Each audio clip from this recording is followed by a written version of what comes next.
आणि ते मला मिळाले. तरुण पिढी माझ्याकडे आली, काही जुनी लोक यांच्यामुळे गेले होते ते परत आले, त्याच्यामुळे शिवसेना वाढली. ही निवडणूक ही म्हणजे खरी शिवसेना कोणती, खरी राष्ट्रवादी कोणती याच्यावर शिक्कामोर्तब करणारी आहे? अजिबात नाही. खरी शिवसेना ही माझीच आहे. कारण शिवसेना हे नाव दुसऱ्या कोणालाही देण्याचा अधिकार निवडणूक आयोगाला नाही. निवडणूक आयोग इलेक्शन सिम्बॉलबद्दल निर्णय घेऊ शकतात, पण नाव कोणाचं कोणाला द्यायचं हे मी मानणार नाही. हा निवडणूक आयोगाचा अधिकारच नाही.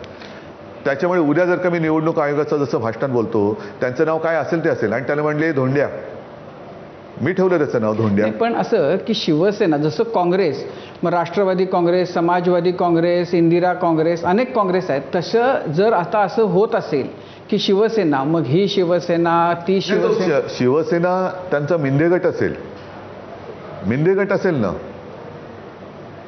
पण शिवसेना ही एक जी बाळासाहेबांनी नाव ठेवलं शिवसेना, माझ्या आजोबांनी ते नाव दिले, ते त्यांना कोणीच देऊ शकत नाही. कोणाचाच अधिकार नाही येतो तो. इलेक्शन कमिशनचा तर मी ऐकायलाच नाही, मानूच शकत नाही मी.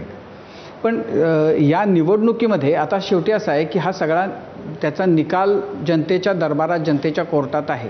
तर या निवडणुकीमध्ये राष्ट्रवादी काँग्रेस खरी कोणाची आणि शिवसेना खरी कोणाची हे सिद्ध होईल असं? मग तसं जर का असेल तर मग चिन्ह तुम्ही गोठवायला पाहिजे होतं.